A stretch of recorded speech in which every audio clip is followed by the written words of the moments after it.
and welcome to Mr. Wilson Teaches Stained Glass. Today I'm going to teach you how to make a stained glass piece using all raw materials and going through the steps using the technique of copper foiling. Alright, the first step when you make your stained glass is create your design. This is the one that I created. It's all based off the square bevel which I purchased. And I started by just cutting the paper 12 by 12 and then measuring it out using halves until I got the design. You can do whatever design you want, you just have to make sure that you're saving room and planning out your colors accordingly. So I started with square bevel. I'm then going to use separate pieces of glass to create the different pieces. So I'm using yellow for each of these Ys, I'm using a red for the Rs, and then I'm using this textured glass for the white.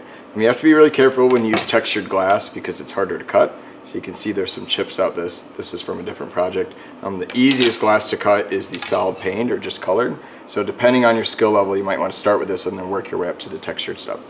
So the next step after that is to create a duplicate of this using a tracing table or just redrawing so that one is going to be cut and the other is going to be used to set your glass on top. Alright, the next step is cutting the second sheet so that you're able to use these to trace onto your glass. So this is labeled the exact same way, so when I cut the glass I'll line it up sort of like a puzzle. So I'm going to be using these special scissors. These scissors, which is hard to see on camera, are double bladed. So there's actually two separate blades here so that when you cut, you're cutting out a chunk. So the first step is to go through on each line. You can see there's actually a piece of paper that's going. The reason it cuts that out is that's where the copper foil goes. So by adding the copper foil around all the glass, you want to leave a gap so that you can move the glass around and make sure that it fits properly. So I'm going to go through and do this to every single piece, and then I'm going to start tracing it onto the glass. So now my R12 is cut, and my R12 will be placed in there. So you can see the Sharpie line, which represents the gold foil, will still show up. So I'll fast forward ahead once this is all cut up and show you the next step. Alright, so now that we have cut up our design, you're going to end up with all these shapes which have the correlating glass as well as the number for placement. So you have to trace those onto your stencil, or stencil them on your glass. So place them whatever's convenient for you. I'm trying to match up corners so I have less cuts to make. And then you're going to Sharpie on where the cut has to be made, and also re-putting on the letters. So this is my Y2. And then you're going to get your glass cutter. These come in lots of shapes and sizes. This one has a diamond bit on the top. This one's a little more expensive. It's built for hand comfort, but they do have smaller ones that are different. This is an angled one. So this diamond here is what's going to cut it. So you're going to score across the glass in a straight line. So I'm just putting medium pressure. And I'm following the inside of the line, not the actual Sharpie line. And I usually go over twice. And you can see the score mark that made. And the goal is when you snap the glass, it'll follow that score line. You want to make sure you have proper eye protection as well as gloves. So these gloves are made for glass use so that you don't get cut. This is your snapper. So on here you'll see there's a line. That's what you're going to line up. And then it has a beveled edge. So when you press down, that's what snaps the glass on the line. I'm going to pick up the glass, line it up so this is following the same line, and then as you put pressure on, it'll snap. It snaps right through, and then we'll fix up the edges with the sander. You can do this with hand or you can use a machine. So this is a hand sander. It's also got diamond bit in it. You're going to run it across. That way you don't have any edges that are going to cut you when you go to foil. Foil down each side, and then it'll be ready for the copper foiling process. So I'm going to do this with the rest of the glass, get them all ready, and then I'll show you the layout, and then I'll show you the copper foiling next. Okay, as you can see, all of the glass has been traced out and cut to size. There will be little imperfections here and there, so you can see this one's a little too big, that one's a little too small. Most of this will be filled in with solder, so I laid it all back out, made sure that's going to fit in each area. We also haven't grinded it yet, so we're going to go through, you can either do this by hand or you can use a diamond bit. So I'm going to go through and fix up all the edges. This also helps so that it's not sharp enough that it cuts you. If it cuts you, then chances are it's going to also cut through the copper foil. So when you foil it, if it cuts through it, it won't stay. So we need to make all the edges grinded, so that's going to be the next step. Alright, here's the glass grinder. So these are usually a little under $100 if you buy them in the store. Like I said, you can do it by hand. This just saves a bunch of time. There's an on and off switch as well as a foot pedal. So by using the foot pedal, I can control this and only have it on during the actual grinding portion. Inside here is also a well that holds all the water. And you can see there's a sponge that keeps the diamond bit moist, and you also add oil into there, and then your plastic shield. So the next step is going to be grinding that down and making sure that all the edges are smooth. Alright, so here's a little footage of the actual grinding. I'm taking each piece of glass, trying to get rid of the harsh edge. If there's any areas that are too far out, so this one went a little too far, I'm going to hold that one on the grinder longer. It's important to keep it flat when you do it. If you have any sort of weird angle, so if I would hold it up like this, it would pick up that angle, and we want all the sides to be flat. So this diamond bit's going to spin. The sponge is going to keep it moist so that it doesn't overheat. I'm going to start going from this way forward so that the bit is going against the glass. If I was going this way, it would take the glass with it and just shoot it out. So you're forcing it against. Like I said before, I'm using the pedal. So as soon as I step on that, it's going to start up. If I start in the corner, and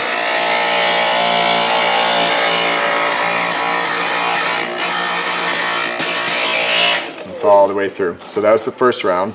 You can usually tell if it's working if it starts to get that frosted look to it. So that's parts that's sanded. Like I said, this part's bigger. So I'm going to go through and I'm going to hit that spot again.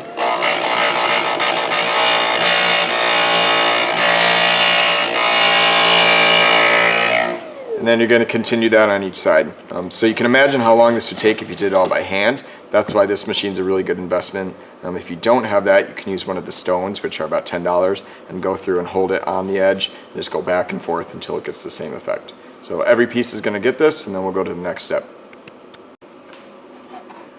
Alright, so the next step in the process is putting the copper foil around each piece of glass. So these have all been cut, they're labeled.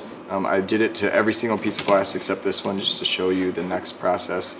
So you unravel this. This is sticky, so it's already ready to be put onto the glass. All you have to do is lay it out. Make sure this is as centered as possible. And then I just string it along and roll it across the surface as I go.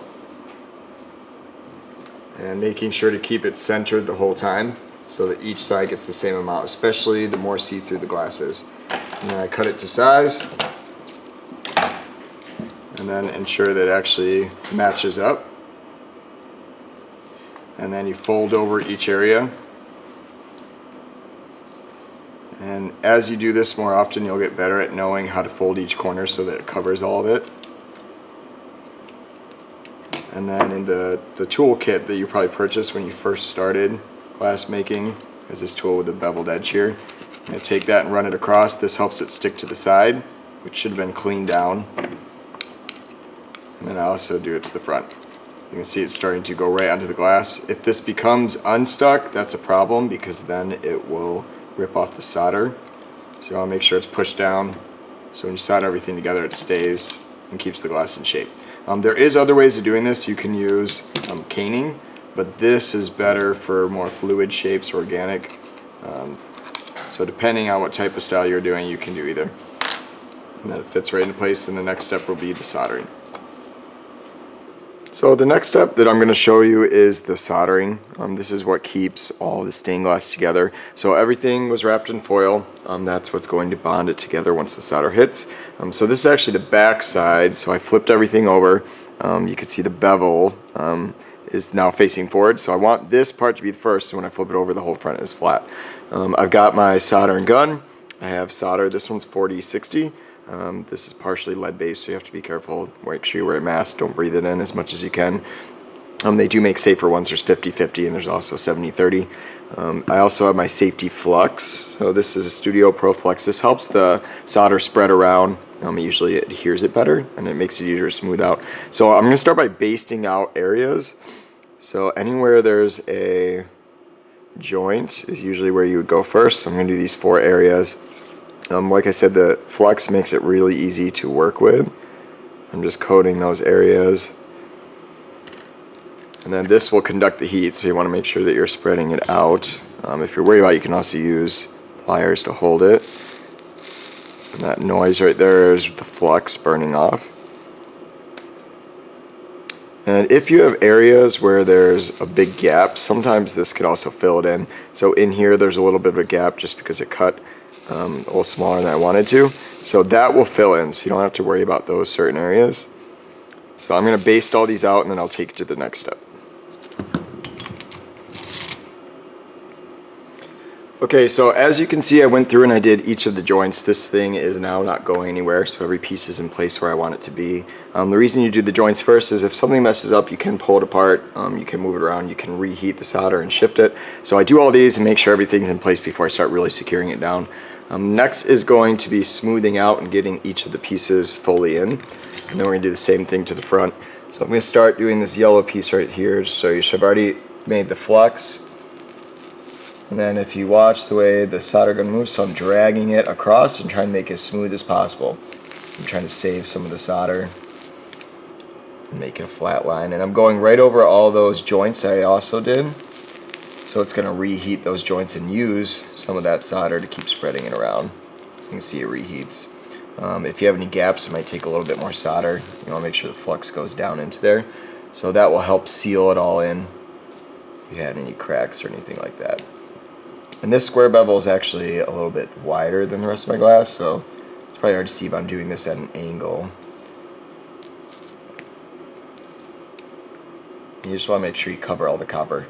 Now you can change the color of the solder, so I actually prefer the color of the bronze than I do the silver for these particular glasses. So if you wanted, you could buy a patina, and that is just basically a chemical reaction that'll change the color on the surface. So they sell those. You can make it black, silver, bronze, gold. So you can change the colors. So I'm going to go through and I'm going to do this to every single piece, and then we're going to flip it and do the same thing. So I'll cut to that portion next. Alright, so the soldering has been completed. You can finish this off by doing all the edges and then just getting your hooks and hanging it. That is one way of doing it. I like, depending on the size, I like to add on a frame so you can do wood. This is cane that I purchased, so this one is set to be the 1/4 of an inch glass, and then I'm going to use tin snips to get each of the corners. They also sell tools you can stretch it out. So if I wanted this to go all the way down, you just take this tool and you can slide it through. You can see it's starting to make room for more. So you can have the glass sit all the way down, or you can have it sit right into the area that's made for it. So this will slide in. I'll then measure it out and then snip the other side. So I'm doing these at a 45-degree angle so that I can add in the other side.